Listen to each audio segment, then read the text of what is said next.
าวใส่ธานีเจ้าสุดช่วยโสพีสมที่เขาลือเขาสาผู้สาวทิ้นใดไกลไกลขนาดน้ำมายังพ่ายแพ้การดาเนื้อคำเขาเอ่ยก้าวขานสาวใส่หน้าอายบ่ลืมว่าจา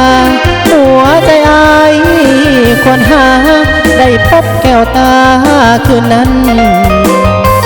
สมคำเขาลือไอเสื้อถือความสวยลาวันตั้งหูพางผิวพันหอยยิ้มก็หวานสาวหานเฮือนแพอาชีพทำนาหาป่าอยู่ตามสายทานกว่าจะน้องอ่อนหวานได้ฟังสถานดวงแดงยิ้มนางสักส่วนแก่มวนผู้คนมาแวหยุดพักงานเหือนแพน้ำจริงแพ่เศร้าใส่ธานีเมื่อยามจะจากไอ้อะไรเหือนแพหากใจน้องบ่เปลี่ยนแปลงจะบอกพ่อแม่ไปขอทันทีอย่าบุญบ่สมลงคาลมสาวใส่ทานได้เป็นสวยน้ำใจดีถึงใจอีนี้สาวหานเฮือนแพเอาฝากให้พ่อแม่พี่น้องทางบ้านสนุกกันแล้วกันเด้อขอบใจอาจารย์มือคีย์บอร์ดเนาะทางอาจารย์ต๊อกของเขาเนาะ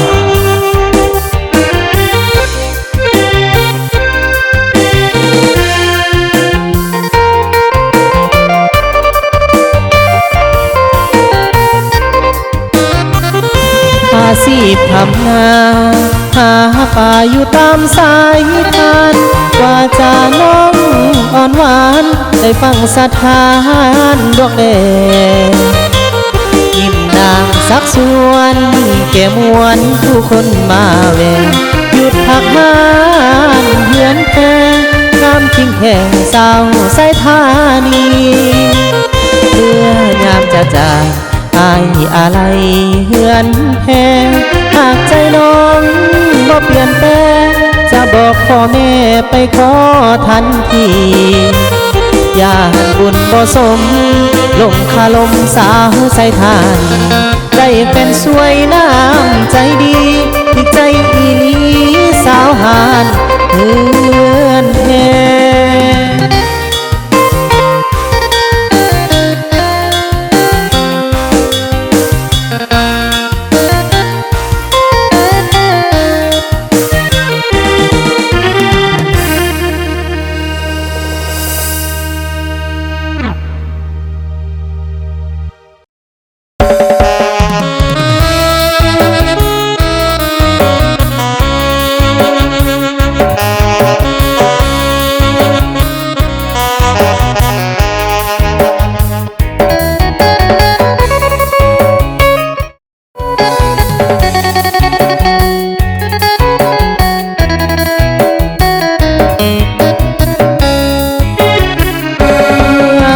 พบน้องเนื้อทองยามทองลมหนาวได้มาพบสาวหยอกเย้าที่เขาลือกันมาเยือนเมืองถิ่นดินแดนแคว้นสารวันอายอยู่นครเวียงจันทร์คิดอยากผูกพันกับน้องแก้วตาสาวหน้าใสไม่ไปก็บ่ลืมลาสมคำลือซาเมื่อได้มาพบน้องคนดีลูกหลานของแก้ว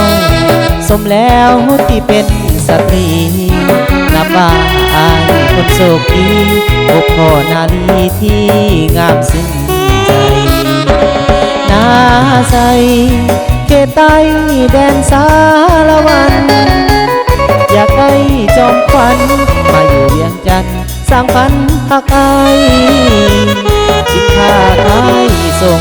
มะพร้าวอ่อนนั่นหวานจับใจสมคำสาลือไปไกลมะพร้าวหน้าใสถึงใจแท้เด็ด น้องสาวดาใสโอ้ห่างเพียงกายแต่หัวใจฝากไว้กับนางบนบุญผู้ส่งคงได้สมปรารถนามาอยู่เป็นคู่สีวาอายปรารถนาน้องสาวนาใส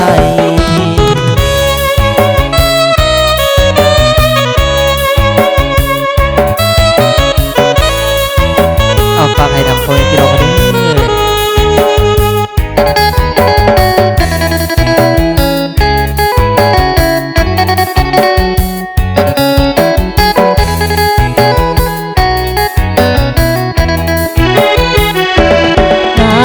ใส่เขตใต้แดนสารวันอยากได้จอมควันมาอยู่ยังจันสร้างฝันหักอายสินค้าขายส่งมะพร้าวอ่อนนั่นหวานจับใจสมคำสะลือไปไกลมะพร้าวหน้าใสถึกใจแท้เด้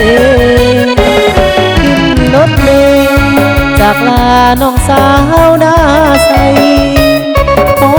ห่างเพียงกายแต่หัวใจฝากไว้กับนางคนบุญผู้ส่งคงได้สมปรารถนามาอยู่เป็นคู่สีวาอายปรารถนา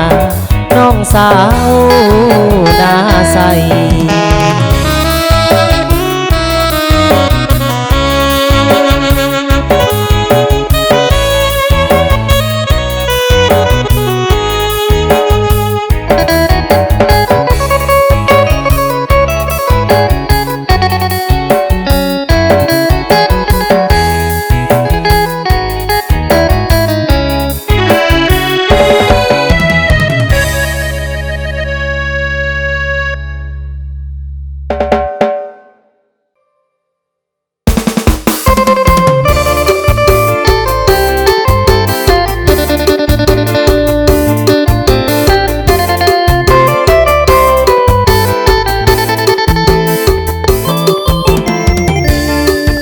เราลองเกียงมอบให้ทุกคนพี่น้องกันแล้วกันเด้อ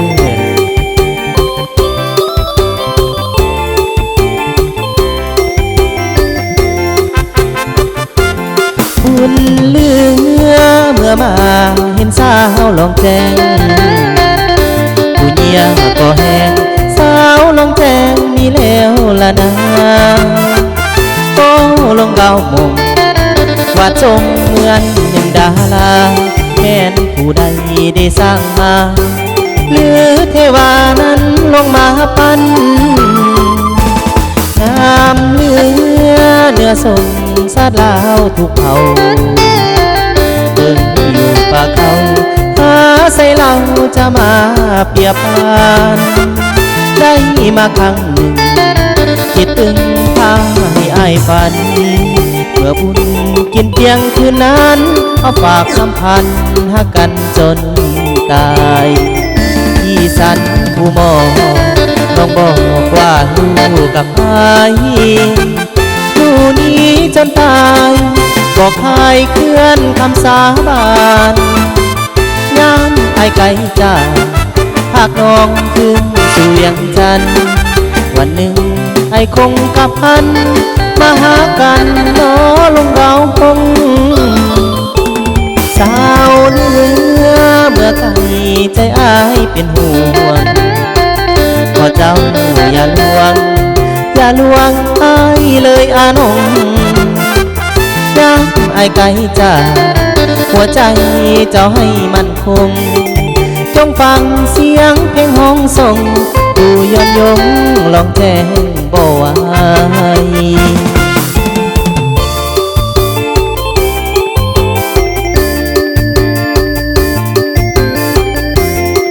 เอาเส้นเกี่ยวให้ได้เกี่ยวได้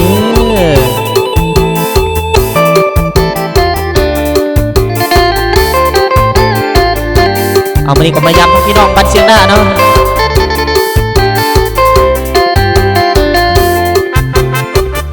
พี่สันผู้หมอน้องบอกว่าลูกกับไอ้ลูกนี้จนตายบอกใครเคลื่อนคำสาบาน ไกลจากภาคน้องขึ้นสู่เวียงจันทร์วันนี้ไอคงกลับอันมาหากันนอลึงเกามง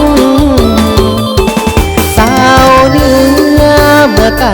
ใจอายเป็นห่วงก็เจ้าอย่าลวงอย่าลวงไอเลยอานงยามไอไก่จ้าหัวใจเจ้าให้มันคงจงฟังเสียงเพลงห้องส่งผู้ย้อนยงลองแจ้งบ่ไหว